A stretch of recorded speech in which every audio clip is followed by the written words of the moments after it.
Este é o programa Saber Direito, que tem levado ao conhecimento dos telespectadores da TV Justiça noções da ciência do direito e de legislação. Eu sou Fernando Gugel Pimenta, advogado e juiz do Tribunal Regional Eleitoral do Rio Grande do Norte e autor do livro Fidelidade Partidária, à luz da Resolução 22.610/07 do Tribunal Superior Eleitoral.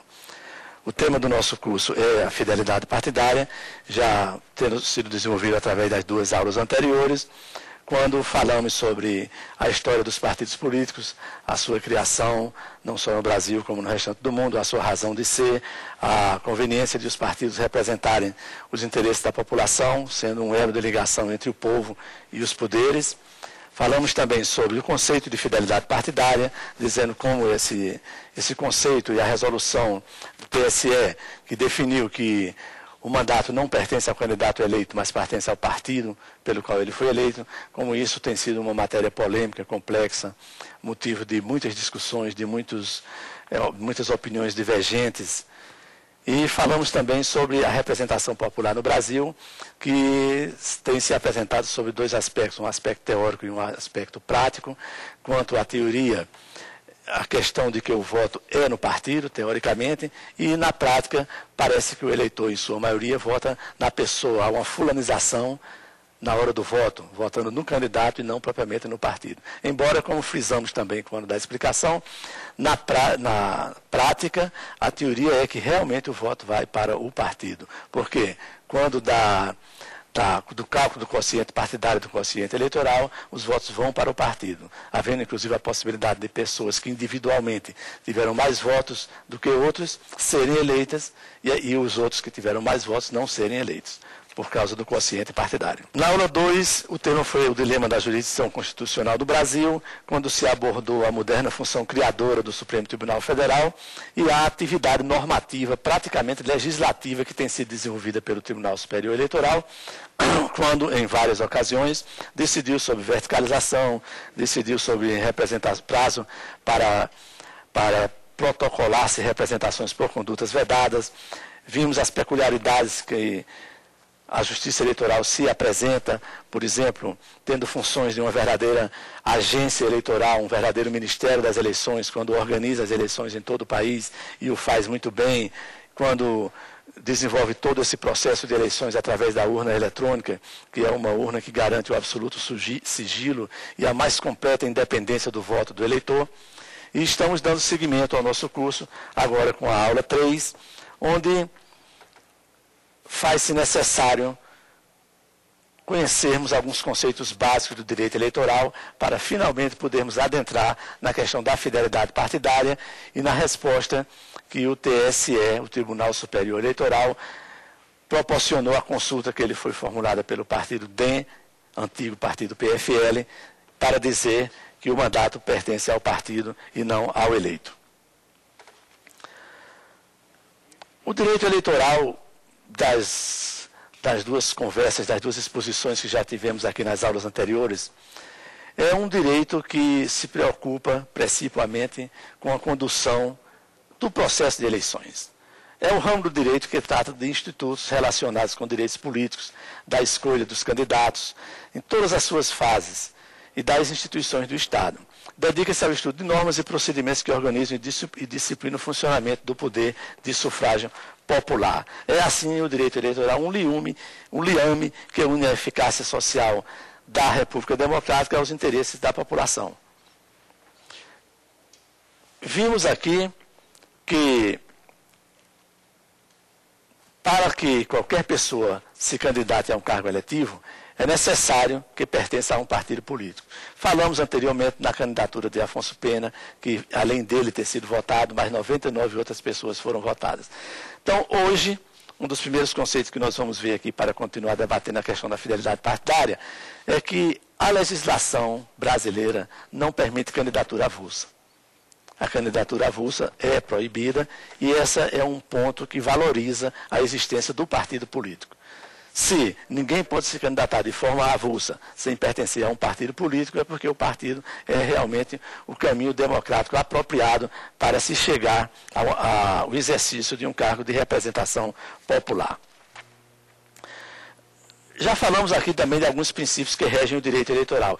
Um dos mais importantes é o princípio da lisura das eleições. Então, todas essas decisões que o Tribunal Superior Eleitoral tem tomado, que nós vimos aqui, ela tem como seu alicerce de sustentação o princípio da lisura das eleições. A lisura das eleições, ela tem que ser observada para que não haja uma desigualdade entre os candidatos, para que um candidato no exercício de um cargo público não se beneficie desse cargo em detrimento de outro que não está exercendo. E, permitida que foi a reeleição para os cargos do Poder Executivo, essa desigualdade ficou muito flagrante, até mesmo quando não é propositadamente praticada pelo candidato à reeleição, por exemplo. Porque o fato de você estar no exercício de um mandato de prefeito, ou de governador de estado, ou de presidente da República, lhe dá, em princípio, uma visibilidade na mídia pelos 4 anos que você está no exercício daquele mandato. E o seu adversário que vai se candidatar e que vai registrar sua candidatura 8 meses antes, ou um ano antes da eleição, ele perdeu 3 anos de espaço na mídia. Basta isso para já desigualar a igualdade de oportunidades entre os candidatos, né? A propaganda política eleitoral é outra coisa que também, para quem está no exercício do poder, é profundamente desigual entre os candidatos. Por causa dessa exposição na mídia, o chefe do executivo está sempre sendo solicitado para conceder entrevistas, para emitir opiniões, que o seu adversário não tem essa oportunidade. Então, no princípio da lisura das eleições, veio o artigo 73, que eu já falei aqui, da Lei das Eleições, que relaciona cerca de 10 condutas vedadas aos agentes públicos. E todas elas se resumem à proibição do uso da máquina do governo em benefício do candidato, dele ou do candidato por ele apresentado. Também sofrerá, se possível, qualquer outra sanção. Quando eu falei das peculiaridades da justiça eleitoral e do direito eleitoral, eu não falei e falo agora no princípio da devolutividade dos recursos. É interessante, os recursos eleitorais, eles possuem efeitos apenas devolutivos, não possuem efeito suspensivo. Está no artigo 257 do Código Eleitoral, que diz taxativamente, os recursos eleitorais não terão efeito suspensivo. Então, vamos imaginar que o político tem o seu mandato cassado por uma decisão de um juiz de primeiro grau, uma decisão tomada numa cidade do interior do estado. Às vezes é um prefeito que está no exercício do cargo.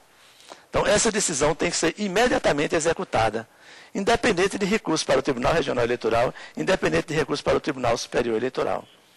Olha que revolução nos princípios processuais, até da ampla defesa, né? Princípio constitucional do contraditório e da ampla defesa. Porque ninguém pode ser condenado sem ser submetido a um juízo de segundo grau.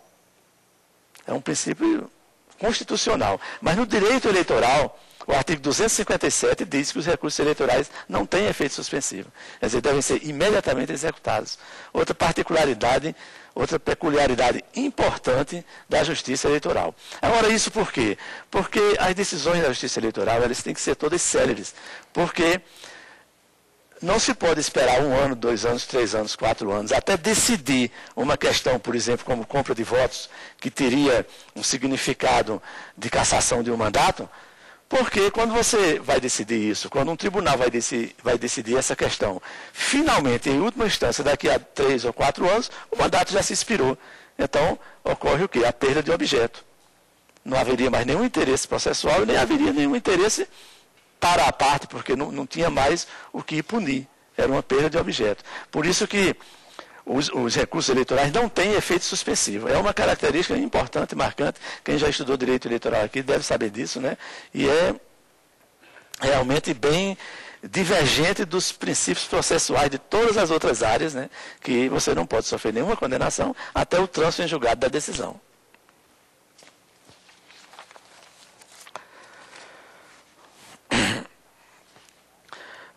Coligação partidária é uma coisa que praticamente todo mundo sabe o que é, né? A possibilidade de os partidos poderem se juntar numa determinada eleição e lançarem um candidato único. Quer dizer, nem todos os partidos têm condições de lançar cada um individualmente um candidato. para um cargo executivo, para um cargo majoritário, para um cargo proporcional. Nem todos os partidos têm essa possibilidade. Então, a legislação partidária permite que eles se unam, 2 ou mais partidos, 2, 3, 4, 5, 6, formem uma coligação e juntos lancem um candidato. Essa coligação, ela é entendida como um partido provisório. Porque ela não chega, a coligação ela não vai ter um estatuto, ela não vai ter um programa, ela não vai ter um ideário partidário. Pelo contrário, as coligações, às vezes, elas até divergem, na ideia dos partidos elas divergem, mas circunstancialmente, naquele momento, para se ter um direcionamento ou encaminhamento eleitoral, os partidos se unem e fazem as coligações. Falei aqui também na aula anterior a questão da verticalização, quando foi proibida as coligações diferentes nos diversos níveis. Mas essa verticalização caiu, não se aplica mais às eleições futuras, não vai ter mais aplicado isso. As eleições, também não sei se todos sabem, e eu distribuí aí com vocês o livro Fidelidade Partidária, né? O que seria eleições proporcionais e eleições majoritárias. São conceitos que a gente está repetindo aqui, porque o telespectador muitas vezes não tem formação jurídica e pode encontrar-se em dúvida quanto a um desses conceitos. Então é bom que a gente até repita. Então, eleições majoritárias. Nas eleições majoritárias, ganha o candidato que tiver mais votos. É diferente das eleições proporcionais, onde o voto é direcionado para o partido e, como eu expliquei aqui, um candidato pode ter tido mais votos do que outro e, mesmo assim, não ser eleito. Nas eleições majoritárias, não. Eleições majoritárias ganha o candidato que tiver mais votos. Quer dizer, sob esse ponto de vista, poder-se-ia até dizer que esse mandato do candidato majoritário, poder-se-ia até dizer, nós vamos analisar isso mais adiante, que esse mandato não pertence ao partido, porque ele não dependeu, digamos assim, dos votos do partido para se eleger. Ele se elegeu com os votos que realmente ele obteve. As eleições majoritárias são para presidente da República, para governador do estado e seus vices, para prefeito e para senadores. As eleições proporcionais aplica-se às eleições para deputados federais, estaduais e vereadores. Nós já falamos aqui sobre as eleições proporcionais e vimos que é nessa eleição proporcional, principalmente, que é fácil compreender a ratio de ser o voto dirigido ao partido e não ao eleitor. Por causa dessa questão de um que tenha mais votos poder não ser eleito, né? Mencionamos aqui o caso de Magalhães Pinto, que trazia vários deputados com ele, o caso de Enéas Carneiro. A Justiça Eleitoral, ela se apoia em 4 diplomas básicos. É o Código Eleitoral, Lei 4737 de 1965, a Lei das Eleições, Lei 9.504/97, que a Lei das Eleições, ela surgiu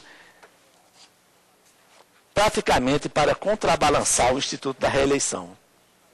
Ela surgiu exatamente para trazer normas como o artigo 73 das condutas vedadas, e é como se, quando foi instituída a reeleição, porque era um princípio que não existia na tradição política nem na tradição republicana brasileira, não existia a reeleição. E foi incluída num determinado momento, num determinado pacote, e parece que o legislador ficou envergonhado de ter incluído essa possibilidade de reeleição e com essa vergonha disse, não, vamos colocar aqui uma lei que diga que está certo, quem estiver ocupando aquele cargo do executivo, ele pode se candidatar à reeleição sem nem sair de lá, mas ele não pode fazer isso, não pode fazer aquilo, não pode utilizar funcionário na campanha, não pode comparecer à inauguração, não pode ceder bens públicos para a campanha, várias outras determinações ficariam proibidas. Há até um artigo, não sei, de um promotor, que ele disse que essas condutas vedadas, elas estão submetidas, conforme construção jurisprudencial do TSE, essas condutas vedadas, elas estão submetidas a um instituto que foi chamado de proporcionalidade ou potencialidade lesiva. Então, pode ser submetido a um tribunal um processo em que se acuse o candidato de, sendo prefeito, ter comparecido a uma inauguração de obra pública, que é um procedimento vedado no artigo 73 da Lei das Eleições, e o tribunal pode dizer, sim, ele compareceu compareceu àquela inauguração, é um procedimento vedado, o tribunal, o juiz, é um procedimento vedado na lei das eleições, mas no final ele obteve 70% dos votos e o segundo colocado só obteve 30%. Então, esse procedimento não teve potencialidade para influir no resultado do pleito. Interessante essas coisas, né? Como criam, né? Então, não vamos cassar o mandato, vamos só aplicar uma multa. Então, é como se essa legislação ela fosse realmente só uma lei álibi, para dizer, de repente no exterior chegasse, não, lá no Brasil o presidente pode se candidatar à reeleição, mas ele não pode fazer nada disso aqui. Não serve como um álibi para a reeleição, né?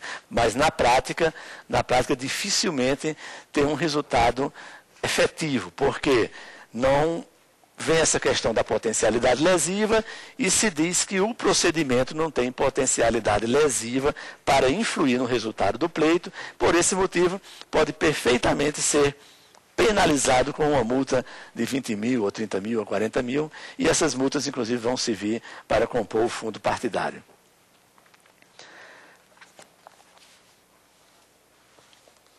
Vamos falar agora do quociente eleitoral e do quociente partidário. O quociente eleitoral é a soma de todos os votos válidos, sem contar os brancos e os nulos, né, referentes ao cargo pretendido. Essa definição, inclusive, está na página 158 e 159 do livro, né.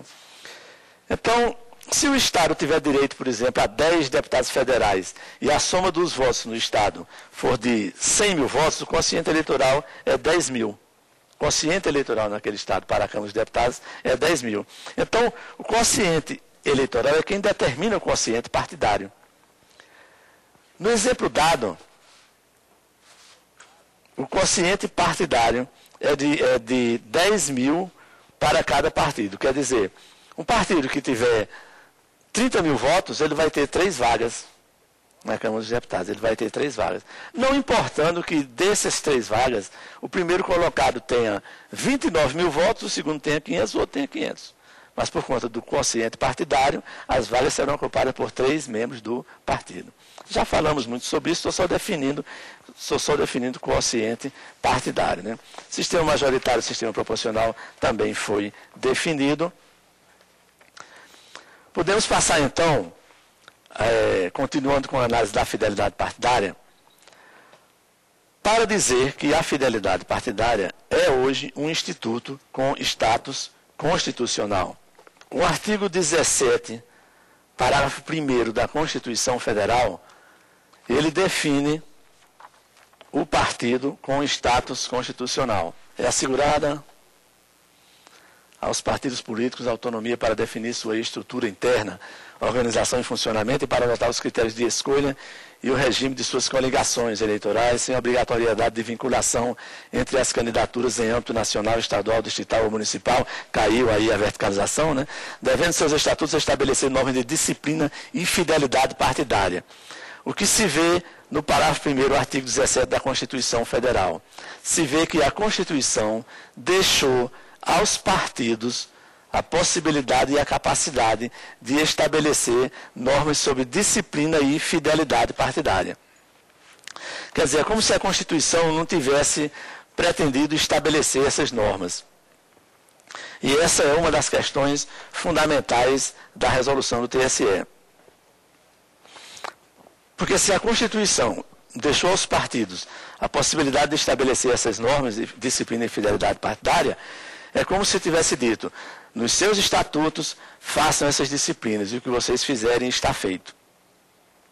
Agora, isso pode até ser possível nos estatutos do partido, desde que não implique em perda de mandato, porque aí um partido, mesmo um partido pequeno ou sem representação, ele poderia estar perigosamente influindo no princípio da soberania popular, tentando anular votos de eleitores que foram direcionados para um determinado candidato.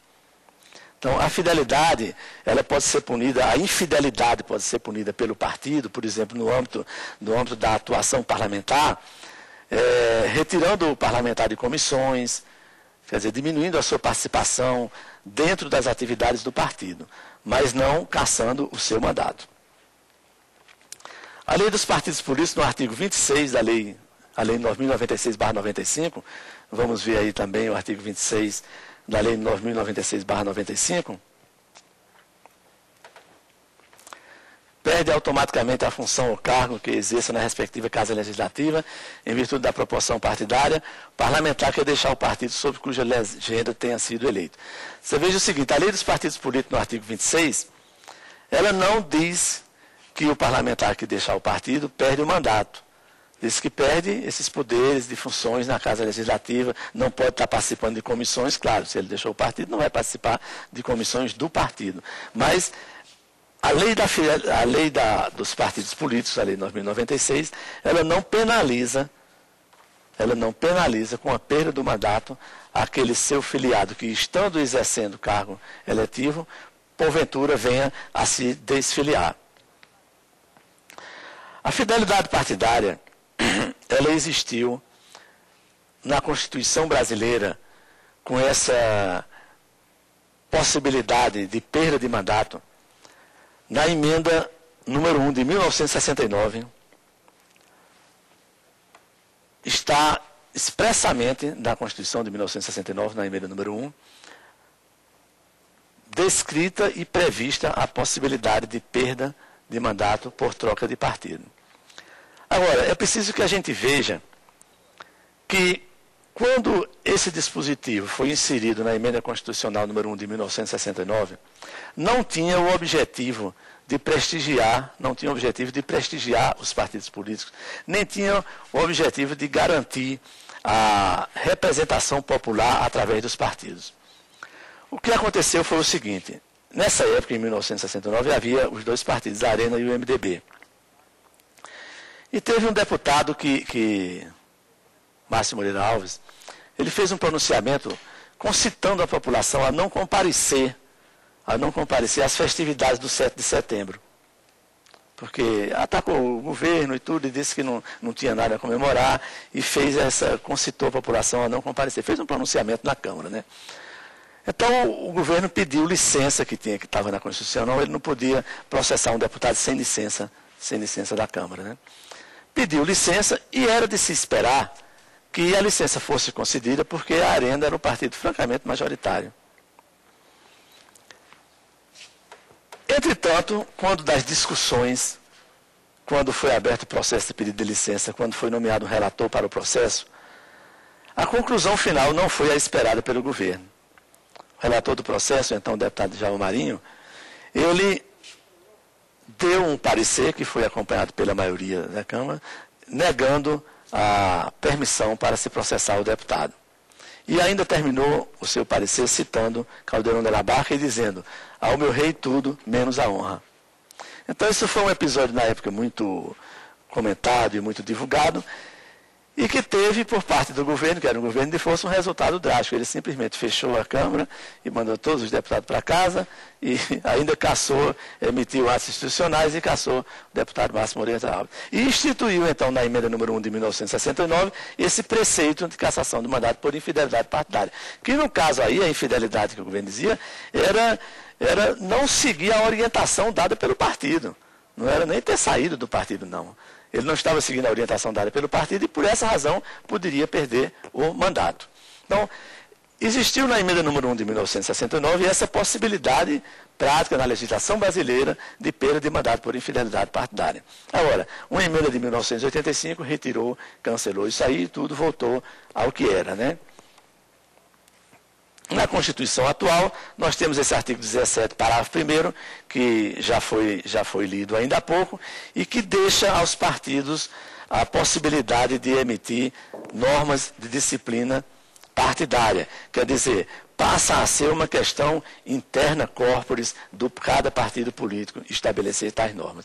É claro que essas normas não podem ser estabelecidas de forma tão livre, porque haveria uma verdadeira subversão da organização política, punindo um partido por um motivo irrelevante e no outro partido não ser punido por aquele mesmo motivo. Então, essas coisas têm também que ser conduzidas com grano sales, né? Não pode ser uma coisa muito solta, não. Na Constituição atual, o artigo 55 da Constituição Federal, ele disciplina as hipóteses as hipóteses que pode haver perda de mandato. Então, nessas hipóteses, parece que são 6 hipóteses que estão na Constituição, não consta a infidelidade partidária. Essa é uma das razões fortes das pessoas que sustentam a inconstitucionalidade da resolução do TSE, porque diz que se a Constituição não prevê no artigo 55 essa possibilidade, então o artigo 55 ele seria um artigo que ele exaustivo, né? Ele já colocou aquelas situações ali para não permitir que outras situações pudessem vir a ser acrescentadas, né?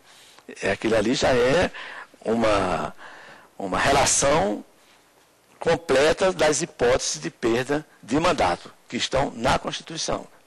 A posição do Supremo Tribunal Federal, é interessante isso, sobre fidelidade partidária. Nessa situação em que o exercente do mandato se desliga do partido, a posição do Supremo Tribunal Federal, até 1989, e houve várias decisões a respeito, era de que não era caso de perda de mandato. Existem votos, no meu livro também eu mostro esses votos, né? Os ministros dizendo que, embora fosse uma atitude condenável, reprovável eticamente, mas como a Constituição não previa que essa hipótese era causa de perda de mandato, então não poderia se fazer dessa forma. Foi uma decisão que se manteve no Supremo Tribunal Federal durante muito tempo, inclusive até 1990, a posição era essa, e quando chegava lá uma questão nesse sentido, os ministros simplesmente se reportavam à jurisprudência consolidada na casa e negavam perda de mandato. Foi preciso que essa situação mudasse no bojo dessa consulta do partido do PFL. Então vamos adentrar finalmente ao nascimento da resolução 22.610 do TSE. O antigo Partido da Frente Liberal, o PFL, atual Partido Democratas, o DEM, dirigiu ao Tribunal Superior Eleitoral uma consulta, e nós já vimos aqui que o Tribunal Superior Eleitoral responde às consultas que lhes são formuladas, pode responder, indagando o seguinte: os partidos políticos, a pergunta do DEM era essa, os partidos políticos e coligações têm o direito de preservar a vaga obtida pelo sistema eleitoral proporcional, quando houver pedido de cancelamento de filiação ou de transferência do candidato eleito por um partido para outra legenda? Essa foi a pergunta do DEM. No dia 27 de março de 2007, o Tribunal Superior Eleitoral, apreciando essa consulta, respondeu, como já disse aqui em aula anterior, por maioria, 6 votos a 1, que sim, os partidos políticos e as coligações tinham esse direito de preservar a vaga, colocando, portanto, no lugar do mandatário trânsfuga, colocando o seu suplente, no caso, suplente indicado pelo partido. Essa resposta gerou de imediato, porque a resposta foi dada dessa forma, mas ninguém estabeleceu nada, ninguém estabeleceu data, ninguém estabeleceu como seria. Respondendo à consulta, o Tribunal Superior Eleitoral disse que sim, que o partido tinha o direito de preservar a vaga do mandatário que tinha se desfiliado. Então, 3 partidos políticos, o DEM, o PSDB e o PPS, se eu não me engano, imediatamente se dirigiram ao presidente da Câmara dos Deputados, e pediram que ele declarasse a perda do mandato de determinados deputados que tinham se desligado do partido.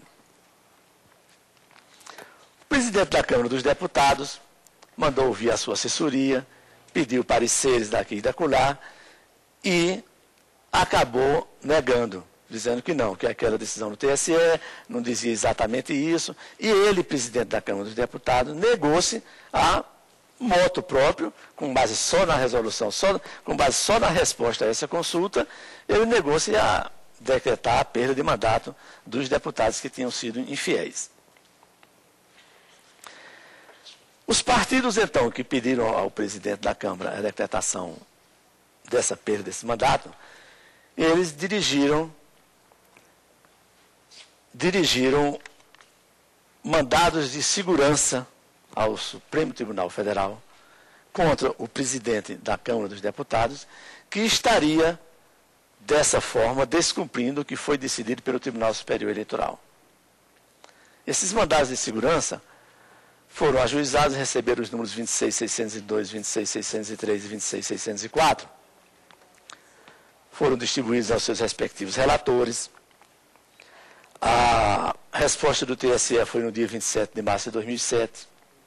E os mandados de segurança foram julgados no Supremo Tribunal Federal no dia 4 de outubro de 2007. Tendo o Supremo Tribunal Federal respondido em 4 de outubro de 2007, confirmando a decisão do Tribunal Superior Eleitoral, foi o Supremo um pouco mais além, porque entendeu que essa decisão, tanto do Tribunal Superior Eleitoral como do Supremo Tribunal Federal, ela não teria nenhuma concretude, não teria nenhuma repercussão prática se ficasse simplesmente a resposta, sim, é infiel, perde o mandato. E daí? O presidente da Câmara negava-se a cassar o mandato. Ficaria uma decisão em céu azul, né? Tudo bonitinho, mas também sem nenhum efeito prático. Então, entendendo isso, o Supremo Tribunal Federal, nessas decisões, disse claramente que caberia ao Tribunal Superior Eleitoral estabelecer as normas para o processo, de perda de mandato por infidelidade partidária eleitoral. Quer dizer, quem estivesse sido eleito por um partido, dele se desligando, dele se desfiliando, teria que perder o mandato. O Supremo Tribunal Federal claramente determinou, quer dizer, não é determinou, o Supremo Tribunal Federal age em consonância, uma coisa complementando a outra. Como o Supremo não pode fazer isso, então ele achou que o órgão mais capacitado e mais coerentemente preparado para isso, e cujas finalidades mais se coadunavam com essa providência prática, era o Tribunal Superior Eleitoral. E disse, então, que o Tribunal Superior Eleitoral editasse as normas necessárias ao processo de perda de mandato. Essa decisão do Supremo Tribunal Federal, ela foi, primeiro, a decisão do Tribunal Superior Eleitoral, mas poderia não ser confirmada no Supremo. Quando ela foi confirmada no Supremo, em 4 de outubro de 2007, houve uma adesão, um aplauso praticamente unânime de toda a imprensa brasileira e de órgãos, de instituições. A gente viu que a sociedade organizada e o próprio povo aplaudiu. Eu tenho aqui a capa da revista Época, do dia 8 de outubro de 2007, comentando essa decisão do Supremo Tribunal Federal, e a capa da revista é Infidelidade Punida. A decisão do Supremo de castigar os deputados que trocam de partido é um marco histórico para a democracia brasileira e para os eleitores. Nós contamos aqui por quê. Olha a câmera que pode mostrar aí para os telespectadores.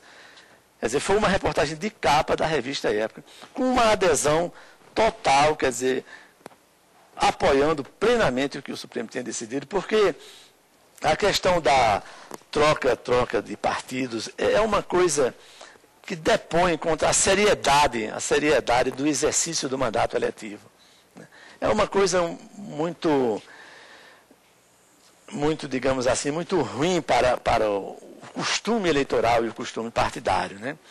É claro que a gente sabe que as coisas no Brasil, elas têm uma deterioração, às vezes, em relação a outros países. Mas também tem países que são piores do que o nosso, né? A propósito disso, eu me lembro que havia um historiador, Pedro Calmonfo, que, numa determinada época, ele foi muito louvado e festejado e era muito conhecido, e ele escrevendo sobre a vinda da família real portuguesa para o Brasil, eu estou me lembrando disso porque foi em 1808 e foi comemorado no ano de 2008, foi comemorado os 200 anos da vinda da família real para o Brasil, foi um acontecimento muito importante. E Pedro Calmon, ele chegou a escrever o seguinte, ele disse que em Portugal, para se fazer um conde, eram necessários 500 anos. No Brasil, bastavam 500 contos. Já se fazia um conde, né? Então, parece que essa questão do toma lá da cá é um costume que existe no Brasil há 200 anos e quem sabe pode até ter vindo de Portugal, né? Não vou dizer que tenha sido só um mau costume aqui dos nossos aborígenes. Não, isso pode ter sido importado também, né? Não vamos condenar as coisas dessa forma, né? Mas a época fez essa reportagem de capa, né? Apoiando plenamente a decisão. E a revista Isto É, eu tenho aqui um trecho, acho que não dá para passar, mas eu vou ler que também você vê a dimensão do apoiamento que foi dado a esse encaminhamento da questão, né? A revista Isto É, de 10 de outubro de 2007, a matéria disse o seguinte: os ministros do Supremo deram o primeiro passo da reforma política que o Congresso adiava indefinidamente. Olha como a revista fala que a reforma política é adiada indefinidamente pelo... Você que me falou em reforma política, não foi voto distrital, tudo. Porque essa reforma política, é até bom a gente dar também 3 minutos sobre isso, né? O que o Brasil está muito precisando em termos de direito eleitoral e de prática política é a reforma política. A fidelidade partidária ela é um dos tópicos da reforma política, né? A reforma política ela tem sido discutida, ela está sendo discutida e ela tem, além da fidelidade partidária, que vai ser objeto dessa nossa aula e das 2 próximas aulas, ela tem também vários aspectos que precisam ser considerados e sopesados no sentido de aperfeiçoar o sistema político brasileiro, né? Tem a questão do voto distrital, e nós não vamos falar sobre isso agora, mas tem a questão importante do financiamento de campanha, né? É muito interessante a gente ver e saber que só se ganha uma eleição se o candidato tiver dinheiro para gastar naquela eleição. Não adianta você ser um ótimo candidato se você não tiver dinheiro, porque ninguém vai votar em você. Você não vai ter um trio elétrico para fazer sua campanha, não é verdade? Você não vai ter condições de se movimentar, né? Embora a legislação já proíba muita coisa, mas precisa se gastar muito, né? Uma eleição de deputado a gente sabe que é uma eleição cara, uma eleição de senador é mais cara ainda, né? Então tem a questão do financiamento público de campanha, que já acontece em muitos outros países e que no Brasil acontece pela metade, porque na hora que você está utilizando um programa na televisão sem pagar nada, aquele horário eleitoral gratuito, alguém está pagando por aquilo, né? Então já existe uma espécie de financiamento público de campanha, né? Dentro dos tópicos da reforma política, eu quero até também lembrar aqui, porque tudo isso faz parte do direito eleitoral e da fidelidade partidária. Dentro do tópico da reforma política, eu quero lembrar aqui a questão que tem sido discutida, e isso valoriza muito a presença partidária, é a questão do voto em listas. Há a proposta de o eleitor votar no partido. O eleitor hoje vota no candidato, mas há a proposta, e está sendo discutida e poderá ser aprovada, eu não sei, há a proposta de o eleitor votar no partido e não em candidatos. Então, como seria? Seria um voto em lista fechada. O partido organiza a sua lista de candidatos para deputado, vota você em primeiro lugar, você em segundo, em terceiro, em quarto e em quinto lugar. Então, se o partido de vocês ganhar, tiver mais votos, né, então vocês estão eleitos. É um sistema meio interessante para quem quer também pegar uma carona no voto dos outros, né? Mas parece ser por aí. Mas há forma alternativa para isso aí, porque também não é de todo ruim esse sistema, não, porque valoriza a participação partidária, né? Então, uma fórmula que tem sido proposta seria a votação em listas flexíveis. Não sei se vocês já ouviram falar, né? Então, é apresentado o partido e é apresentada a lista dos 5 candidatos, ou 10, né? E o eleitor vota no partido e naquela lista ele vota em um candidato que ele prefere. Então, aquela ordem dos eleitos, porque, sim, não quer dizer que todos os 5 vão ser eleitos, vai ter que se apurar o quociente partidário, para ver aquele partido quantas vagas ficou, né? Então, na lista fechada, se o partido tiver ficado com 3 vagas, aqueles 3 primeiros são os eleitos, né? E na lista aberta, não, você vota no partido, mas vota em um candidato. Os que forem mais votados serão eleitos dentro daquelas vagas do partido, né? A reforma política tem muita coisa para mudar no país, no sentido de aperfeiçoar a representação e a democracia e a soberania popular, para que a Constituição não seja traída e o governo realmente seja um governo que representa os interesses do povo, o governo do povo, eleito pelo povo. Teria mais significativo isso, financiamento público de campanha, a questão dos votos, há umas propostas mais radicais que dificilmente serão aprovadas, há uma proposta que pretende reduzir a representação no Senado de 3 para 2 senadores por Estado. Eu acho que é muito mais fácil, na hora de ser votado isso, eles aumentarem para 4, do que provavelmente reduzir para 2, né? É uma dificuldade, e agora me lembro para dizer, já que estou falando sobre isso, uma dificuldade do direito eleitoral e da justiça eleitoral é o seguinte, é que quem é que faz as leis eleitorais, né? São os deputados, os senadores, os políticos, são os interessados, né? Então, é muito difícil ser aprovada uma lei que possa ir de encontro ao interesse deles, né? A gente sabe que se fossem os inquilinos que fizessem as leis de locação, não seriam como elas são hoje, né? Não pode ter aluguel acima de R$50, ou não pode, seria uma coisa desse tipo, né? E se fossem os criminosos, valha-nos Deus, que fizessem as leis do direito penal, como seria a coisa, né? Então, parece que é um exemplo exacerbado, mas não é, né? Quem faz as leis eleitorais são os interessados na legislação eleitoral. Então, a coisa é uma outra dificuldade que a justiça eleitoral se depara com esse modus de se fazer as coisas. Mas aí realmente não tem jeito, né? Não se pode também agora fechar o poder legislativo, né? Aí seria demais, né? Inclusive seria ruim para a democracia, porque essa organização, essa tripartição dos poderes, embora medianamente ultrapassada pela mutação constitucional que permite ao Supremo ter essa possibilidade de legislar, entre aspas, sobre determinados assuntos, né? Mas é importante que todos nós defendamos com todas as mazelas e defeitos. A gente não pode dizer, é melhor que fechasse a Câmara, é melhor que fechasse... Isso aí não se pode dizer, porque realmente é atentar contra os princípios da democracia. Isso aí a gente tem que ter muito cuidado. Eu acho que para que a gente tenha interesse e possa até sonhar com, digamos assim, com um país melhor e mais limpo, é preciso que haja respeito a essas instituições, mesmo quando elas não funcionam direito, né? A gente não pode dizer, o governador foi cassado porque teve um procedimento ilegal, todos são assim. Não, eu acredito que realmente há exceções. É só as coisas poderem engrenar um pouco, né? Mas eu estava lendo a opinião que a revista Isto É deu e fiz essa digressão. Disse a Isto É, comentando a decisão do Supremo Tribunal Federal. Os ministros do Supremo deram o primeiro passo da reforma política que o Congresso adiava indefinidamente. A decisão de quinta-feira representa um freio importante numa das piores práticas adotadas na política brasileira após a redemocratização do país, que é o troca-troca que emagrece os partidos de oposição e incha os governistas, estimulados pelo toma lá da cá da liberação de verbas orçamentárias e nomeação de cargos. Repare que o apoio da imprensa foi um apoio muito grande, né,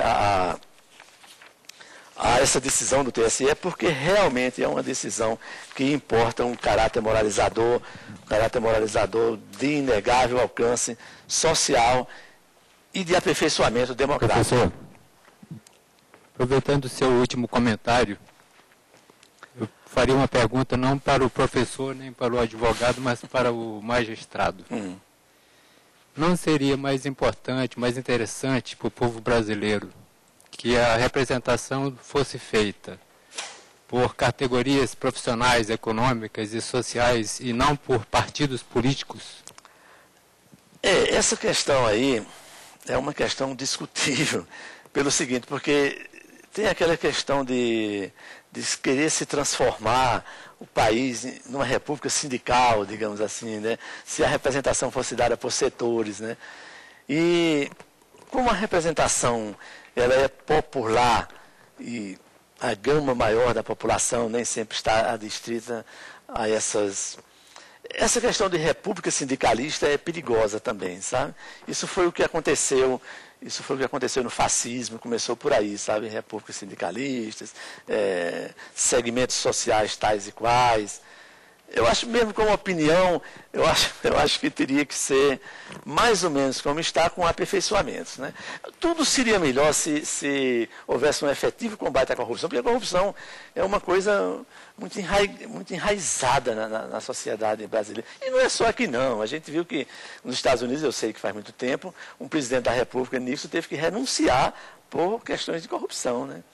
Então, a corrupção parece hoje, realmente uma coisa do ser humano, né? O que nós vimos hoje é sempre um número muito grande de agricultores, de bancários, de artistas. Está sempre a classe mais rica, a classe mais bem remunerada, vamos dizer assim, da população como representante do povo, e na verdade os representantes não têm, se não tem um representante de uma empregada doméstica, etc. É uma coisa muito difícil, porque é aquilo que eu lhe falei, né? Para se ganhar uma eleição, você pode ser bonito, simpático e tudo, se não tiver dinheiro não ganha, a não ser que tenha um programa de televisão. Se for apresentador de televisão, aí ganha, né? Porque o apresentador de televisão, ele está ali todo dia. Agora mesmo, lá em Natal, o candidato a vereador mais votado, ele teve 3 vezes mais votos que o segundo colocado, era um cidadão que apresentava um programa de televisão com reportagens policiais. Você imagina a audiência que ele não tinha, né? Todo mundo querendo saber quem foi preso, quem matou quem. Isso mantém a população com um interesse muito, muito efetivo e muito grande, né? Então,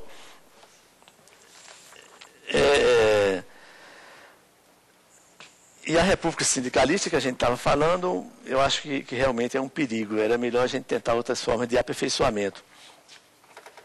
Mas ainda sobre quem faz as leis eleitorais, né? Eu trago aqui uma opinião, uma frase que é atribuída a Juscelino Kubitschek, né? O idealizador e fundador dessa belíssima cidade de Brasília. Ele diz o seguinte: o parlamento é uma assembleia de vencedores que não mudará o jogo para perder. É aquilo que eu estou dizendo, né? As leis só são feitas para beneficiá-los, né? Isso é uma frase dita por Juscelino Kubitschek, né? É uma assembleia de vencedores. E então estabelece esse grande conflito, que os políticos são os que fazem as leis eleitorais, né? Que eu falei, os criminosos, se o sonegador fosse quem fizesse as leis tributárias, quer dizer, tudo não pode ser dessa forma, né? Tem que... Problema sério, mas o Poder Judiciário, né, dando essas interpretações hermenêuticas, vai, pouco a pouco, tentando suplantar esse maquiavelismo dos políticos, né, em tentar decidir todas as coisas em favor de si mesmos, né? Sim, já falei que a decisão foi matéria de capa da revista Época, até mostramos aqui a capa da Época. E li a opinião da revista Isto É. Só para fechar e para mostrar que essa decisão do Supremo foi apoiada pelas 3 maiores revistas semanais do país, eu vou ler aqui também a opinião da revista Veja, de 10 de outubro de 2007, que na sua matéria disse o seguinte: além da cassação dos oportunistas, a principal virtude do julgamento do Supremo Tribunal Federal é o balizamento em direção à moralização do sistema político. A medida fortalece os partidos, atores fundamentais do processo democrático, relegando à periferia do sistema as siglas de aluguel.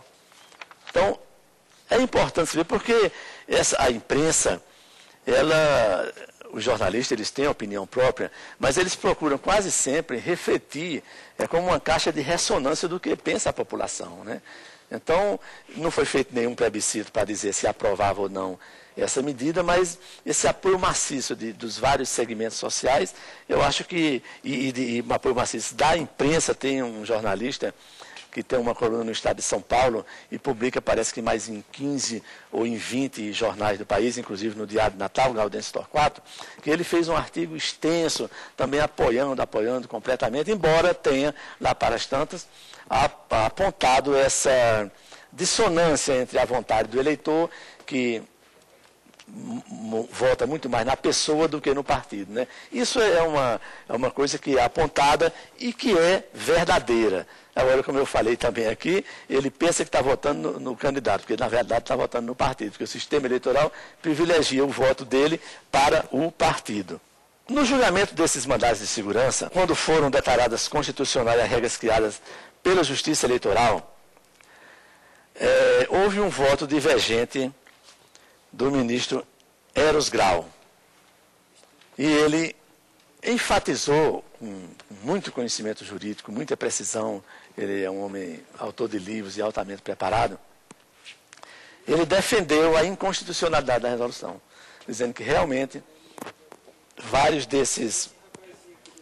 dessas normas só poderiam ser editadas pelo Congresso e algumas delas tinham sido editadas em afronta ao que prevê a Constituição. Nós vamos, na próxima aula, já entrar na redação da resolução, analisando essa resolução artigo por artigo e os comentários a favor e os comentários que foram feitos contra a resolução.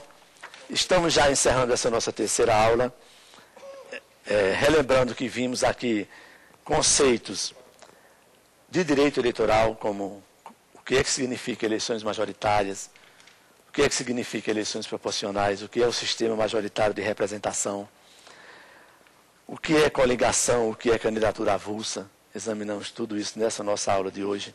Vimos que a fidelidade partidária é um instituto com status constitucional, a própria Constituição prevê o Instituto da Fidelidade Partidária, embora tenha remetido aos estatutos dos partidos a possibilidade de estabelecer regras de disciplina e de fidelidade partidária. E quando a Constituição, tudo isso vimos na aula de hoje, estou aqui relembrando, quando a Constituição, no seu artigo 55, relacionou as hipóteses de perda do mandato parlamentar, ela não incluiu ali a perda de mandato por desfiliação do partido para o qual foi eleito o deputado.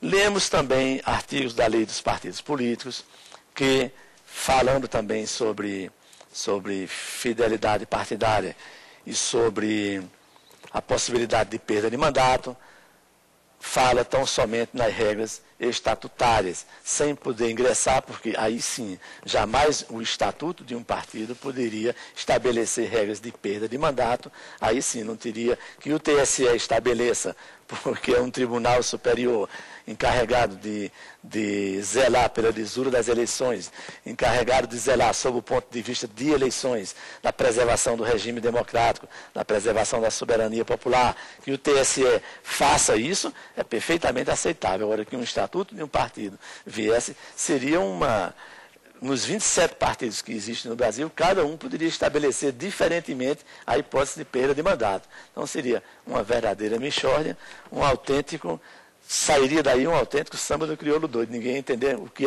era possível para perder mandato e o que era que não seria possível, né? Então realmente tem que ser essa regra. Vimos também, finalmente, que a posição do Supremo Tribunal Federal, e isso é uma coisa importante, sempre foi de dizer que a desfiliação do partido não acarretava, era condenável, eticamente reprovável, mas não acarretava perda do mandato. Isso foi uma posição cristalizada no Supremo Tribunal Federal durante muito tempo, e embora inclusive fosse uma decisão tomada por maioria, né, e que só foi modificada agora dentro dessas regras de admissão da mutação constitucional, quando o Tribunal Superior Eleitoral, atendendo à determinação do Supremo Tribunal Federal, vem, dentro de uma interpretação sistêmica da Constituição, estabelecer regras que se apoiam não expressamente na dicção de tal ou de qual artigo, mas que se apoiam principalmente no conjunto de normas e princípios da Constituição. Que essas normas e esses princípios é que têm que ser entendidas, têm que ser interpretadas dentro do espírito maior das cláusulas, digamos assim, dentro do espírito maior que é defendido nas cláusulas pétreas da Constituição Federal. Esse foi o resumo da nossa aula. Este é o programa Saber Direito, que pode ser acessado, pode ser contatado pelos telespectadores através do e-mail saberdireito@stf.jus.br. Estamos encerrando esta aula, convidando a todos para nos prestigiarem com um comparecimento e audiência à próxima aula, que será a continuidade da interpretação e da emissão da Resolução 22.610/07 do Tribunal Superior Eleitoral.